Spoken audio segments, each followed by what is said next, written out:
Assalamualaikum dan salam sejahtera. Hari ini kita berjumpa lagi dalam cerita orang muda. Dalam episod yang ke-20 ini, kita akan bersama-sama membicarakan tentang gerakan Kita Lawan dan juga apakah kaitannya dengan himpunan Bantah 1 Mei nanti. Dan bersama saya di studio pada hari ini ialah Encik Mandip Sim. Okey, selamat datang Mandip ke studio kami. Okey, untuk sama-sama membincangkan tentang gerakan Kita Lawan dan apa yang rancangan Kita Lawan untuk 1 Mei nanti. Dan sebelum itu, jika ada sebarang soalan, pendapat ataupun nak tanya apa-apa soalan juga Kak Mandip, boleh hubungi kami di talian 03 2035 5885 ataupun boleh juga berinteraksi dengan kami melalui Twitter dengan menggunakan hashtag #AskMandip. Okey Mandip, so soalan pertama untuk Mandip ialah ramai orang tahu tentang kewujudan gerakan hashtag Kita Lawan ya, saya panggil Kita Lawan ya terusnya. Tapi ramai yang tak tahu apa sebenarnya tujuan Kita Lawan ni. Adakah dia ni untuk membebaskan Datuk Seri Anwar Ibrahim ataupun nak bantah GST ke ataupun nak lawan Datuk Seri Najib ke atau macam mana? Sebab kita tengok kat social media pun banyak yang mempromosikan Kita Lawan ni daripada Parti Pembangkang, terutamanya daripada PKR. Jadi Mandip, apa komen tentang... Baik, terima kasih Zarif, terima kasih Rakyat Times untuk menjemput saya hari ini dan untuk bincangkan tentang isu Kita Lawan ya. Baik, Kita Lawan, apa tujuan sebenar ataupun objektif sebenar ya. Memang saya tidak menafikan bahawa Kita Lawan Kita Lawan diwujudkan pada 10 Februari selepas penahanan ataupun pemenjaraan Datuk Seri Anwar Ibrahim dan tuntutan untuk pembebasan Datuk Seri Anwar Ibrahim yang ditahan di penjara Sungai Buloh. Baik, objektifnya jelas pada mulanya.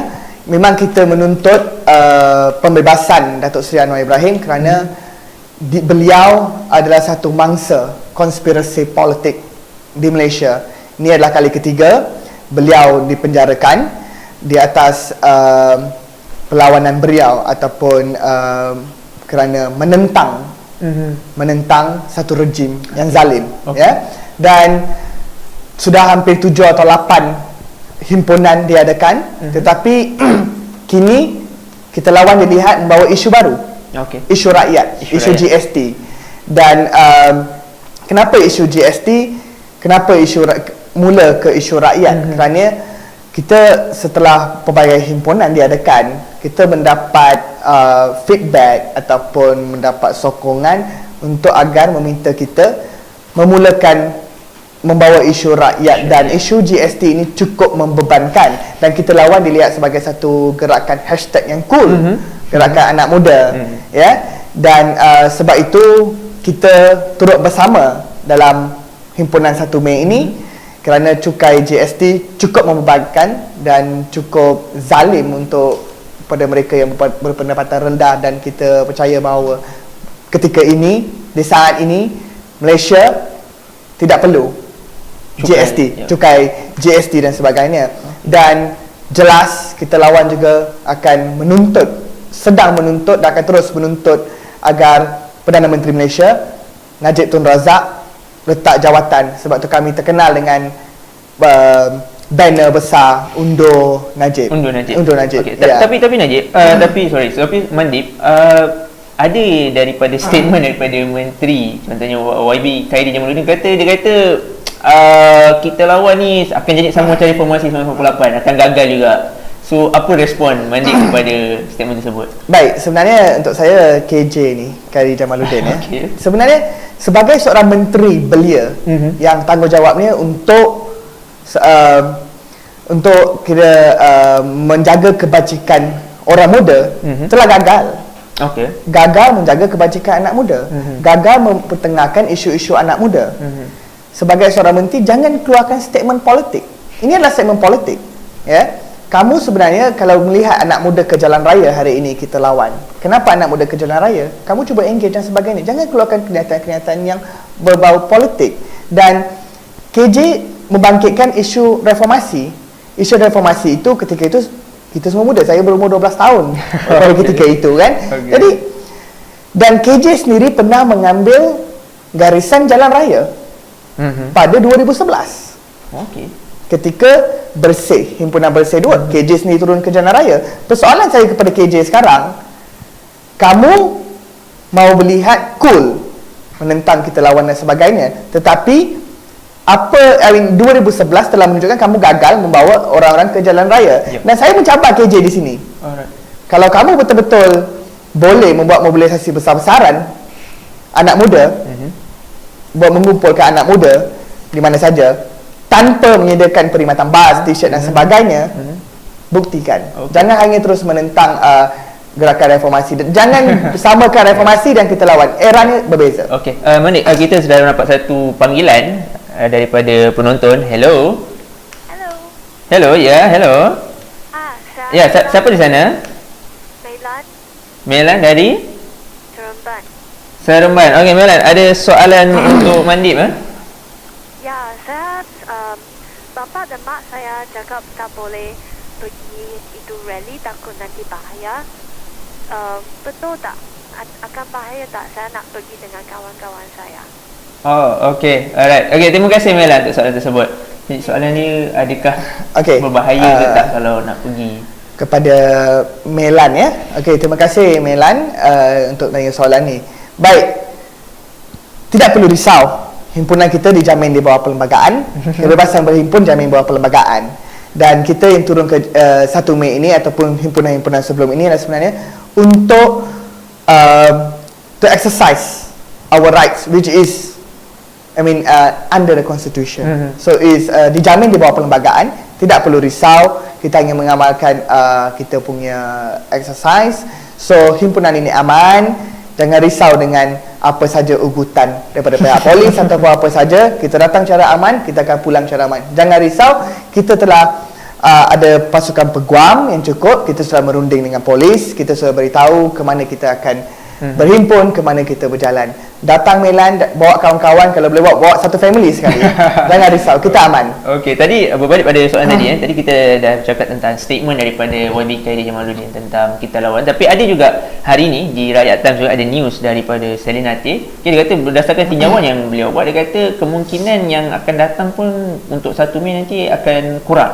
Kata tak lebih daripada berapa ribu orang dan sebagainya. Jadi ada faktor-faktor katakan mungkin sebabkan cuti lama long weekend time tu hari Jumaat dan sampai Isnin, so mungkin tak ramai yang akan datang. So apa komen Mandi? Baik, saya tidak tahu Selena T dapat informasi ataupun pool dia dari mana, apa sampling dia, bagaimana dia melakukan dan sebagainya, ya. Dan saya terlibat secara langsung dalam mobilisasi kita lawan. Dan saya tahu dan saya yakin angka yang akan turun tidak kurang daripada 50,000. So minimum 50,000. Minimum 50,000. Kenapa saya yakin dengan 50,000? Mobilisasi dilakukan daripada 6 minggu yang lalu. Dari segi siri-siri himpunan, siri-siri ceramah yang telah dilakukan di serata Malaysia, negara, sambutan ini memang cukup memberangsangkan. Dan isu GST ini ialah isu kamu, saya dan seluruh rakyat Malaysia.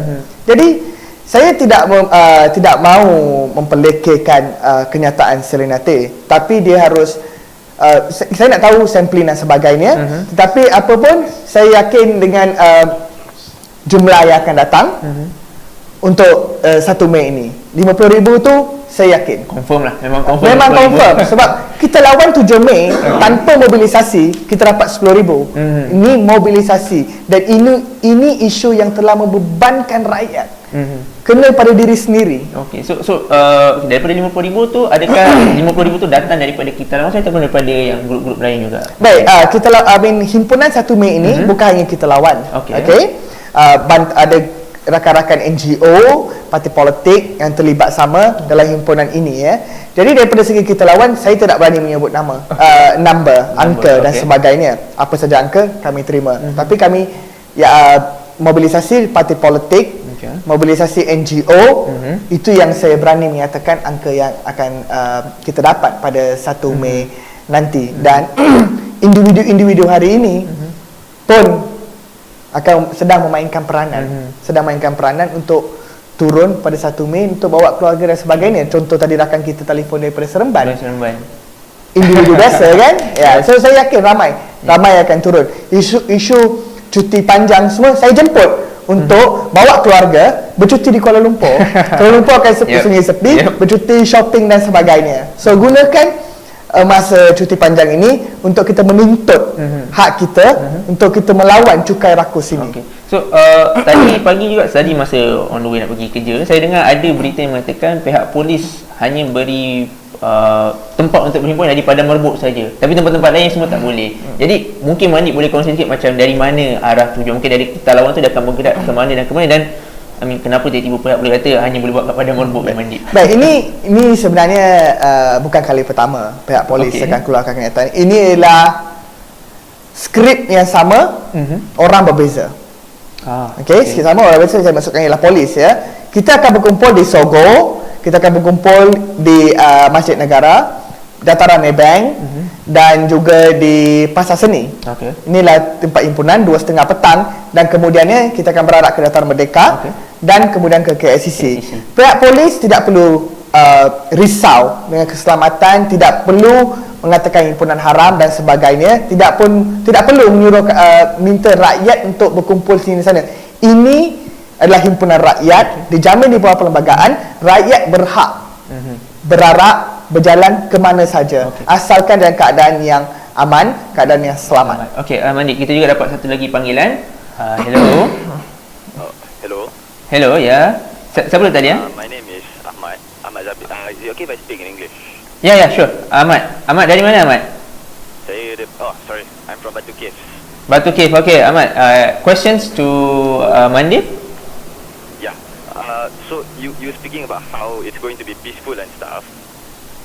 So Yes. thing is, I do want to attend the rally, Yeah. but me and my wife, we've got 2 really young kids and we cannot find a babysitter for them. Okay. So if it really is going to be peaceful, do you think we can bring our kids along or not? They're about, one is 2 and one is 3. Alright. Okay, alright. Thank you, Zabir. You're welcome. Okay, so Mandik. Okay. Thank you Ahmad for question. Terima kasih. Saya mencadangkan agar budak-budak kecil, selama ni 2 tahun, 3 tahun dan sebagainya, lebih baik kita simpan anak kita, merehatkan anak kita di rumah, ya, biar anak kita besar sebelum dia berjuang. Saya memberi keyakinan ataupun confirmation tentang peaceful dari segi kita yang akan turun ke jalan raya. Kita tidak tahu apa yang akan berlaku 1 Mei dengan cara polis akan respon, sama ada tembak tear gas atau sebagainya. Saya tidak boleh beri jaminan, tapi daripada segi penganjur, kita akan turun secara aman, kita akan bersurai secara aman. Tetapi untuk anak-anak kecil, saya mencadangkan lebih baik kita biarkan mereka rehat di rumah. 10 tahun akan datang, ialah giliran mereka untuk ambil jalan raya. So, Mandik, tadi bila saya keluarkan tentang tinjauan daripada Saidina Nati, kata mungkin ramai yang tak datang juga. Ada juga satu lagi faktor yang katakan mungkin ramai rakyat Malaysia tak datang because mungkin diorang dah penat dengan perhimpunan, dengan rally, tiap-tiap minggu nak kena buat himpunan ke apa. Adakah ini membuktikan bahawa macam memang betul rakyat Malaysia dah bosan dengan rally, ataupun mereka perlukan satu approach baru? Baik, saya tidak menafikan bahawa ada segelintir rakyat Malaysia ataupun anak muda yang sebenarnya bosan dengan himpunan-himpunan jalan raya. Tetapi ingin saya tegaskan di sini ataupun beri penerangan tentang apa alternatif lain yang kita ada, melainkan tidak memilih perlawanan jalan raya. Tidak ada room of engagement, tidak ada konsultasi bersama anak muda. Dan di Malaysia telah dibuktikan bahawa jalan raya adalah salah satu cara apabila kerajaan mula mendengar tentang tuntutan rakyat, tentang apa yang rakyat mahukan, ya.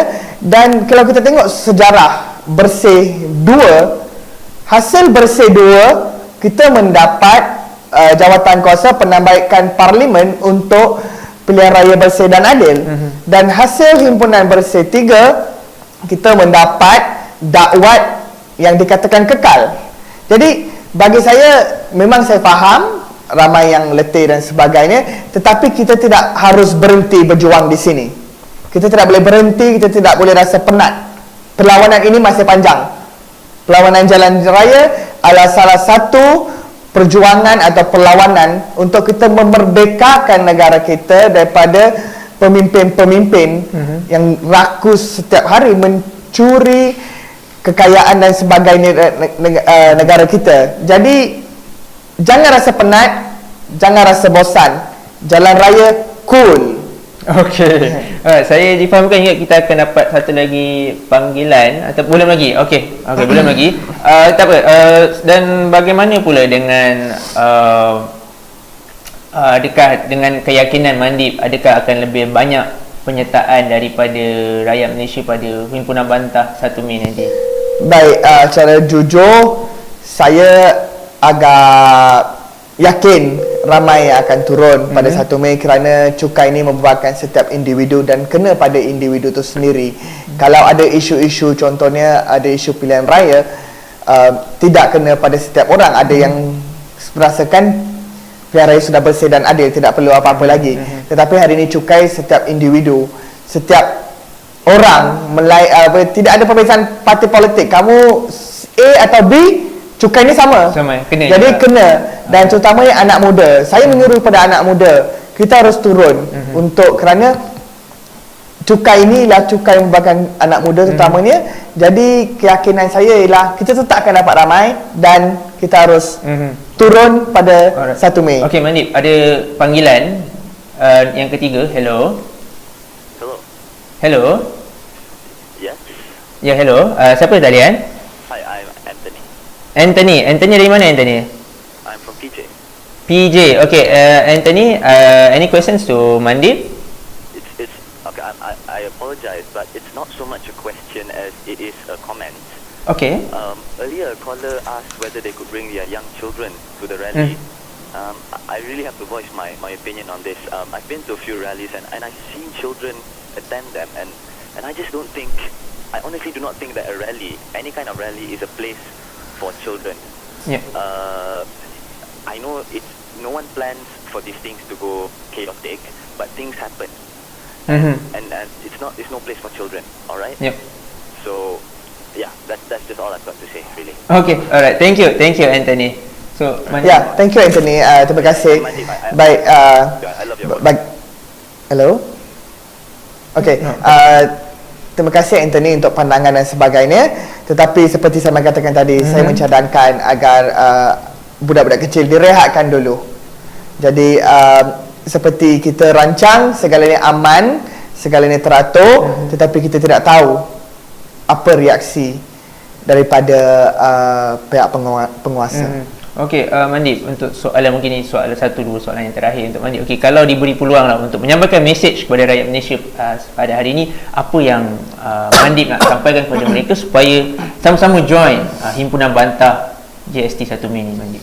Baik, seperti saya mengatakan tadi, Malaysia, cukai ini amat membebankan. Ya, cukai GST sama ada bagus atau tidak, saya tidak tahu, saya bukan ekonomis ya. Tetapi untuk saya, kita dah cukup terbeban dengan pelbagai isu harian, dengan kos kehidupan yang meningkat hari demi hari, ya, kes rasuah bilion-bilion dan sebagainya, ya.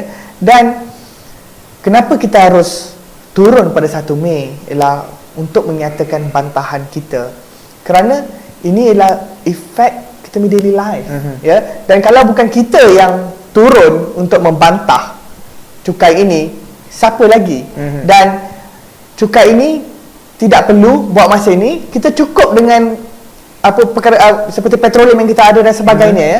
Banyak lagi kita boleh can generate income, ya. Jadi buat masa ni saya menyuruh anak muda, saya merayu lah untuk turun bersama 1 Mei, kerana tidak ada sesiapa yang boleh bantu anda jika anda tidak bantu diri anda sendiri, dan kita harus mainkan peranan untuk menyelamatkan negara ini. Negara ini makin hari makin teruk. Perlawanan parti politik itu kita tolak tepi, tetapi ini perlawanan antara kita dengan rejim dan sebagainya. Kita harus turun untuk menyatakan pendirian jelas. 1 Mei bukan satu ugutan kepada kerajaan. 1 Mei adalah satu janji yang kita perlu kotakan, yang kita janji pada 1 Mei 2014. 1 Mei 2014, satu janji, kamu implement, kita turun. Kalau tahun lepas mungkin dalam 20-30 ribu, tahun ni 50-60 ribu, saya tidak tahu kalau ratusan ribu. Kalau ratusan ribu tu bonus lah. Okey, so terima kasih kepada Mandip kerana sudi hadir dan memberi pandangan dan berkongsi cerita tentang Kita Lawan dan juga himpunan bantah JST 1 Mei ini. Dan kepada semua penonton Cerita Orang Muda, terima kasih kerana ada juga yang menghubungi kami di talian yang tertera, dan juga terima kasih kepada yang menonton, dan insyaAllah kita akan berjumpa lagi dalam 2 minggu akan datang. Dan tetamu kita yang akan datang pada 2 minggu akan datang ialah Dr. Jaya Kumar yang merupakan ahli Parlimen Sungai Siput. Okey, dan terima kasih dan berjumpa lagi.